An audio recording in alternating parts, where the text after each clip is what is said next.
While we're on all the controversial subjects, I might as well hit them before we get to the book. Okay. But you've talked about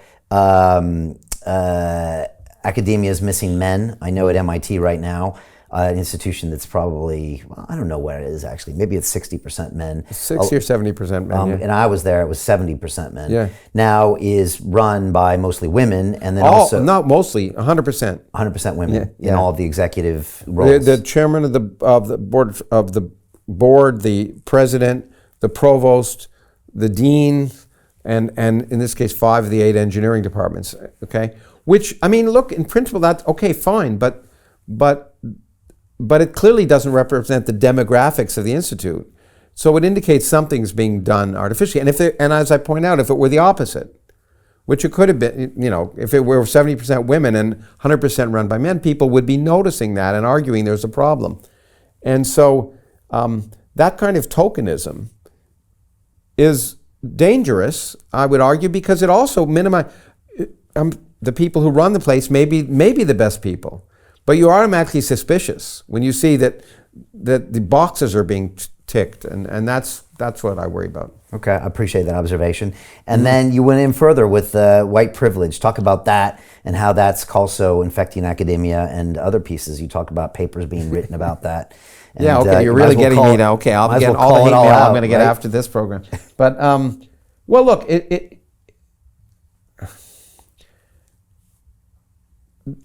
we live in what bothers me is we live in a culture of victimization where people are proud to be victimized and to list and to check off the boxes of their victimization. And the point is we all are victimized in certain ways. And it's more than white privilege, it's socioeconomic privilege. There is socioeconomic privilege, fine.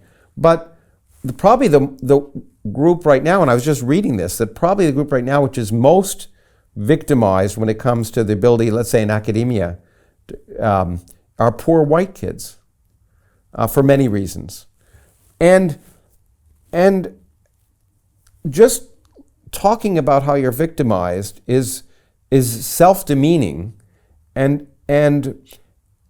suggests systemic issues which may or may not exist, but you have to demonstrate that they exist. You can't say, oh, because I'm X, I wasn't able to do things. Because I've seen, in academia, it's just not the case. It's just not the case, no matter what the claims are.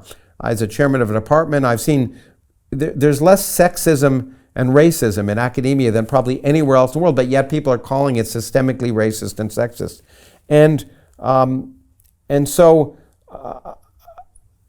when we're required, when they have these statements where it's basically like the loyalty oaths in the 1950s against communists, when people can't get jobs in academia unless they sign a loyalty oath basically saying the institution is sexist and racist and here's how I'm working to counter it. Can you imagine some young string theorist who's been working in mathematics his whole life and barely has gone out of his room, make it a him, it could be a her, but whatever, and then suddenly have to write a statement in order to get a job showing how they've been actively opposing race, in their work, that their work is actively anti-racist or anti-sexist. It's just ridiculous. It's ludicrous. Is that what's being required now by universities? Yeah. And yes, there are these DEI statements. 2 years ago, Berkeley. So there's this infrastructure, diversity, equity, and inclusion, that are now permeating all universities, growing much bigger than the money that's budgeted to the academics or to student loans or student support. And they basically oversee hiring and promotion. And recently, say Berkeley was looking for a faculty member in biology. Well, all the people who apply have to write these diversity statements showing how they're doing this. Okay, fine. Who cares? Maybe. Except that 76% of the people, the first group that scans the applicants is the DEI bureaucracy. 76% of the applicants were removed from the pool before you could even look at their research statements of biology to decide what they were doing in biology. Well, that's clear nonsense.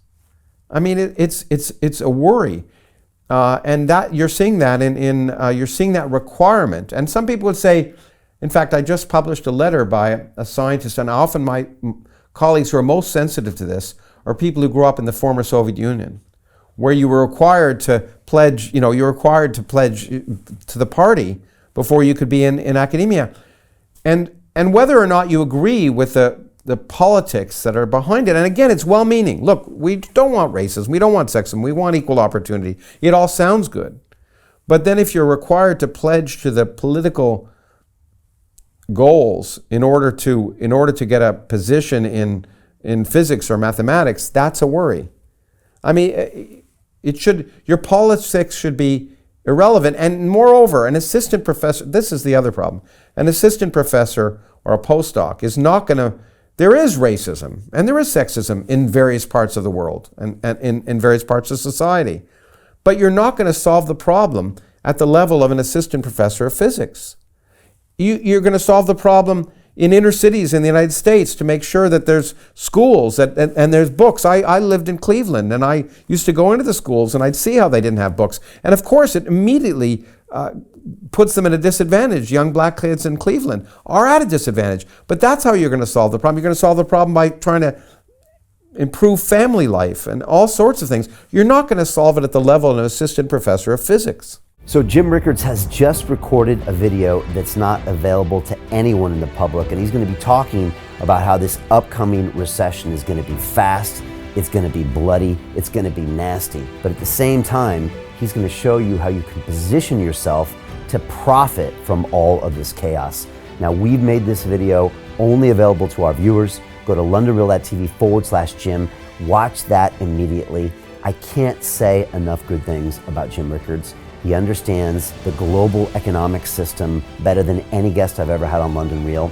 His predictions are almost uncannily true, and you can learn how to profit from his vision, from his expertise, and his understanding of economics. So go to londonreal.tv/Jim or click the link below. It's an excellent, excellent look on what's going to happen in the future and how you can position yourself to profit from that. Jim is one of the best in the business, one of my favorite guests on London Real, and he's very, very good at predicting the future and showing us all to profit from it. So click the link, and I hope you enjoy. Hey, do you want to profit from crypto? Then join my DeFi Academy. The Crypto DeFi Academy will help you create generational wealth. But don't take my word for it. Listen to my students. When I first got into crypto, I remember thinking to myself, I need to learn more. Brian Rose, learning crypto, learning DeFi, got to do it. I am so grateful that I jumped in and did this. I had to break through some limiting beliefs that I can do this, that I can afford this, that I can be in this. It challenges the things that are deeply rooted within us. Joining DeFi Academy has been one of the best decisions I have made on my blockchain journey. This course was a life changer, a game changer, a huge eye-opener, coming from knowing practically nothing at the speed of the learning over 4 weeks was just fantastic. The information you provided in this class was invaluable. I feel far more confident in my next steps. You took complex concepts and made them easier to understand. What's different than so many other ones is it just doesn't tell you what to do. It actually makes you do it. This is for people who are serious about becoming traders. This is the way it should be done. I realized from this learning experience again that it is not about what you learn, but about who you learn it from. The energy was insane. I've never experienced such incredible energy on a live call. Brian Rose, you are a legend, my friend. It's the only thing in the market where you can get all information and learn everything what you need to know. Everything is so clear and so well done, and I am just forever grateful for this program. It made me feel so much more confident about crypto than I did before. I did not anticipate how passionate I was going to become about it. This course has been like a big learning experience for me, not just in the crypto space, but just in overall balance of life. What I've learned is, how to take ownership, of my life in a way that I really hadn't before. Yeah, you can't put a price on that, really. I would recommend it to anybody, top notch. Excellence does not come cheap. So if you want excellence, you got to pay for it, but it's so worth it. Pull the trigger. That's what this course is about. You're not going to regret it, really. It's amazing. Thank you, Brian and team. So what are you waiting for? Crypto is happening now. Click the link below, submit your application, and let me mentor you on how to create generational wealth and build the decentralized financial infrastructure of the future.